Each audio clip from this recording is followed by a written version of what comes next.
on-the-job training of our U-Locate wire locator. Basic parts of the locator are our live wire clamp, ground clamp, let's say. Then we have our grounding clamp and power clamp. Transmitter box, this is what sends out the frequency to locate the wire with the receiver here. The reason why we use this clamp right here, the live wire clamp, is because you can put this clamp right around what you're trying to locate and it'll send the frequency through the wire. You don't have to get a direct connection to the metal like you would if you were using these jumper leads here. That being said, both of these units plug right inside of the transmitter right here. And then we power it on and it starts sending the frequency that the receiver will pick up when we are locating. I'm going to shut that off for now. One quick thing, if you are going to use this, some of the applications that we would use this on is if you were finding like a propane line that's in plastic and someone buried a tracer wire, you'd hook this onto the tracer wire, you'd hook the power onto the tracer wire, put the ground clamp in the ground like this, plug it into your transmitter, and then you'd go and find the wire because it's not grounded, it's just a tracer wire. So that's the application for this set. We typically don't use it, but it stays in our box just in case we need it. That being said, what we are typically always going to use is the ring. I don't know the technical name for this, but it's a lot easier. You'll see in the video here why we use this one and what to use, or how to hook it up rather. Now we got our U-Locate receiver. On and off button is going to be this trigger right here. That's going to turn it on. The lightning bolt is going to be to find utilities that already have power running through them. In our own experience, we found this doesn't really work too well. And ideally, how we like to go about using this tool is putting it to the hertz frequency and then pairing it with the transmitter to send the frequency through the wire. And then we'll be able to locate it with the receiver unit. We'll get into the video, show it in action, and find some wires. We're going to use our U-Locate wire locating system to figure out the depth on the wires that are buried here. It's going to get us pretty close, pretty accurate, see where we got to be at, what we got to watch out for putting in the pipe and putting in the driveway. So we're going to do a little walkthrough on how to use this unit. It's real simple. This is our locator and this is our transmitter. We put the transmitter around the cable or wire that we're looking to locate. Here obviously we have the mirror and the pipe goes out to the road. So we've got our cable, our ground cable hooked up around the inlet pipe. Make sure you always have a good connection on where these ends crimp together, otherwise it won't send the power through. And then you come over here and you turn on the transmitter to send through the frequency. This transmitter sends through a frequency, sends a frequency through the wire. That way you can locate it on the locator and it'll help show where the wire runs and the depth of the wire as well. So we're going to turn this on and it's going to make a noise. And now we know we're transmitting. How you know if you don't have a good connection, if you pull this like this and you hear it change, that's not good. You want to hear that high pitched frequency and make sure you got good contact. Our receiver here, to turn it on, all you do is pull this lever like this and we're locating. And we want to change this setting to hertz. And when I'm locating, looking for the wire, it's going to give me an arrow which way to go. And when we see that line in between the arrows like that, that means I'm right on top of the wire. Now we're going over the top of a CBYD markout, so there you can see they're right on. And if I want to check the depth, I hit this button right here, wait a second, and about 1 foot 7 inches is what we got. All right, so we'll work our way out here, facing this wire to where it counts. Don't mind the noise. You know, we got a little brook that we're crossing here. We can see where they marked it out. We'll check it, see if they're accurate. And usually these guys are always pretty good. But you can see right there, we got the 2 lines connected. Check our depth. 1 foot 9 inches. And usually it's pretty close.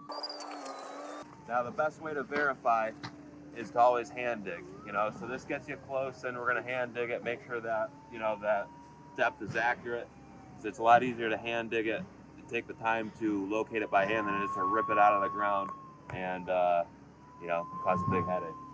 All right, So working down the driveway, we see it here. You can see this is the spot we're going to be excavating because it's all laid out properly, graded, blah, blah, blah. So we'll see what we got for a depth. We're digging down 15 inches here from our grades. See what we got for about 2 foot 10 inches. So should be way out of our way, but where it counts and where we're really going to have to pay attention is down here where we're installing the pipe. You can see where they have their marks right here coming to the upper inlet right here. At the top of the pipe, this pipe's getting replaced and dug out. So this is where we're gonna have to hand locate it, and this is gonna help us get close. So we got 3 foot 2 inches here, and it looks like the gentleman marked it on top of the pipe right here.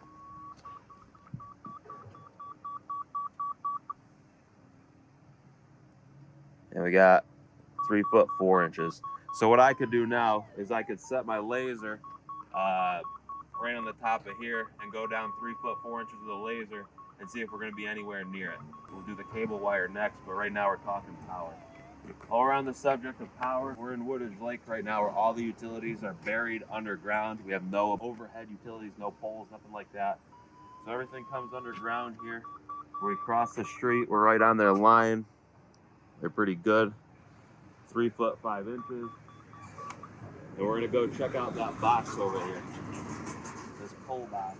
Now, we haven't tampered with anything. We showed up to the job and this was just like this. You can see this is the electric pull box, junction box for all the wires. I haven't done anything. I haven't messed with this box. I showed up and it was like this. And you can just open the thing right up. This is what it looks like inside. You know, the wires cross right here. They go across to feed the service to the house and they jump off of the wires that feed the whole road. Obviously, you know, we got no marks on that side of the road over there, the side that we're working. So that tells me the main power runs this way and everything, all the houses on that side of the street are fed. No, they all cross the street laterally like this. All right, so that's the power side, locating it on power. Now my next step is gonna be to check the depth that we found on the top of the pipe. We wanna make sure we locate them by hand before we rip them out with the machine or damage them with the machine. And that's what we got. That's how to use the U-Locate tool that we keep with us all the time. Round 2. We're going to locate the cable wire now. So we found what we needed to find on the power side. Now we got 2 smaller conduits. This is pretty much typical of like a cable feed. Sometimes these things change over time. We've been on jobs where sometimes there's 3 different cable lines run. So we're gonna try this one first. That looks the most new. This one looks, you know, you got one disconnected here. Got, you know, this could be it. We'll check them all. I could probably with my ground clamp grab them both like that, which works good. Now, like just like the other one, we'll turn it on, make sure the sound is proper. And that's what we want, that high pitched sound. See how that's like dull? A dull sound? We want it to be like that high pitched noise, which is good. All right, so to get started, same thing again. Turn on our locator. Set it to hertz, and we'll find it right out of the house here, which is going to be close to the marks that they put down. And we have a depth of 5 foot 3 inches. Now, sometimes the depth isn't accurate. Like, it's 5 foot 3 inches supposedly away from the tip of this. So if the wire's actually here, you know, it could be 5 foot on an angle that way. So that's something to keep in mind and consider too. Now we'll go right on top of their flag that they put here. Yeah, see, look at it centers out right on the top of the flag. Check the depth, 2 foot 9 inches, which sounds a little more realistic. All right, so let's go out to the stream here and see what we got crossing the stream. All right, it's telling me that it's right in the center here. We have 1 foot 5 inches. So pretty darn close to what that power was. They're most likely in the same front. Same thing when we get to the middle of the driveway here. We'll check the depth. Which is pretty much bang on their orange line that they made. 2 foot 9 inches. I'm gonna go out on a limb and say that the cable wire and the power wire were put in the same front, which is pretty typical. Here we hit it right here. Get it a depth. 2 foot 10 inches. Tell me right on the top of this rock. So 3 foot 9 inches. Let's try something here and go down in the hole.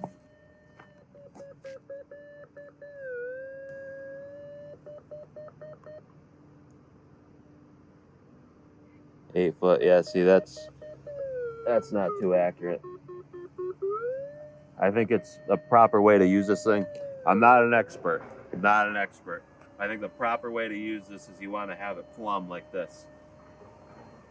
I could be wrong. Not an expert. Okay, so there, that sounds more right. 1 foot 2 inches is a reading we just got with it plumb. Nope. We'll try it like that. This is plumb.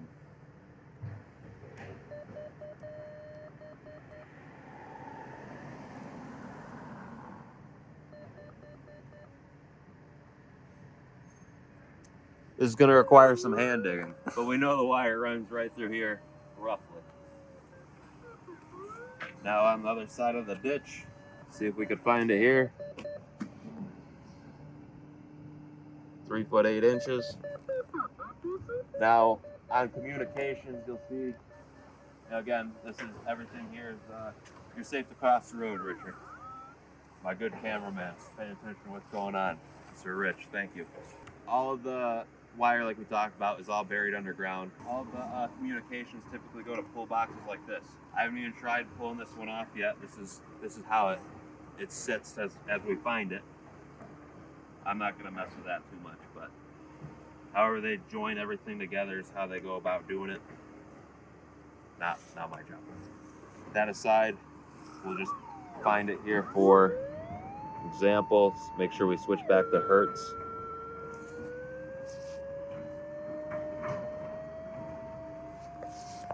I'm chasing that arrow till we get that line in the middle. 6 inches. All right, so if I was digging here, I'd do a little hand digging in this section right here. I'd dig a trench this way, nice and easy, locate the wire. That way, you know, it lessens the chances of breaking it. And yeah, that's the 2 cents on how to locate a cable wire with the U-Locate tool. That's what I got for you. All right, so this is gonna be our excavation area right here where we're gonna be putting in this piece of pipe. And we just wanted to make sure that this wire set right here wasn't gonna be in our way. That being said, this box just popped right off the top, no tools or nothing. Half the time these guys just come here, set them on there, and you know, it's tail light, see you later. That being said, coming in to take a look at the box here, nothing was marked. That's why we decided to do this. If we look inside the box, Richard, you see that orange wire in there? Yeah, it comes in at an angle. Rich noticed that when we popped the box open. So if we zoom out here, you could see it goes in at an angle like this, like it sweeps up to the box. And then I had a guess, it probably goes over to that side of the road where the junction box is for the rest of the communications on the street. That being said, they probably drilled it. That orange wire is like that orange cable rather, is when they drill it, like line bore it and pull it underneath the road so they don't have to excavate the road out. They probably put the drill rig on the bank right there, shot it right through, and that's where the orange like main feed for the communications comes through. So that being said, we got our transmitter box here set up. We got the ground, our clamp set up around the wire that comes up and the outlet that goes out of that junction box there. We're gonna turn it on, listen for the sound, make sure we got it right. So we'll just adjust it. Do we hear it? There we go. We want it high pitch, we don't want it low pitch. All right, so transmitter's going. We wanna see if there's a wire coming through this way, and then we wanna see if this wire goes to the house, jets off that way, whatever. So when we're digging here, we don't have to worry about hitting it. All right, so I turn my transmitter on, switch it to hertz.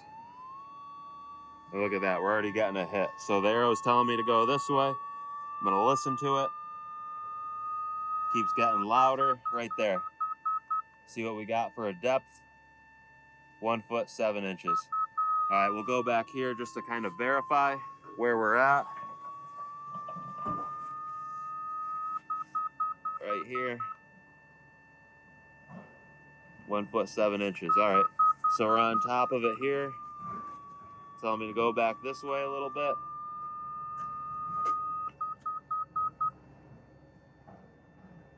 One foot 10 inches. All right, we don't really need this information. It's nice to know that the wire doesn't come like this and hook in. It looks like it arcs more out this way. It comes in at an angle. That being said, now we got to figure out where the wire goes beyond this junction box. So we know the main feed comes in this way. We know it's probably not for this house. If I had to guess, I'm gonna say it's for this house right here. Looking at it through the woods, you may not be able to see it on the camera, but through the woods right there, I can see where the meter comes in from the house. And typically, you know, your communications are gonna come in right next to the meter. It's just, you know, same trench, electrical power. It's kind of how it's done. So the wire might run around this way. It might run around this way. It might go right through the woods. You know, that could be, this house could be over 20 years old, and all this light brush could have grown in here over time. So I'm gonna start working my way around both edges here, see if I can pick it up and go from there. Right now I'm picking up the frequency from this cable right here.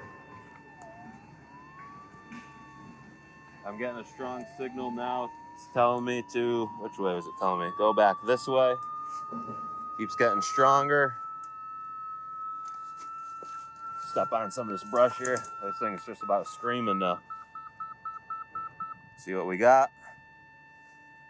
1 foot 1 inch. Well, that tells me, yeah, look at, if we pick up, we could almost, right where that generator is over there, that's where our power comes into the house. So let's, we'll walk around all this brush here, see if we can't find it in the woods. Now, even though we're not digging here, all we're doing is just verifying that the wire has nothing to do with going in the driveway. Make sure they didn't miss something when they marked it. That's all we're looking for, you know, just verifying that we're not going to rip this thing out of the ground and take out somebody's internet. God forbid I can't watch Netflix.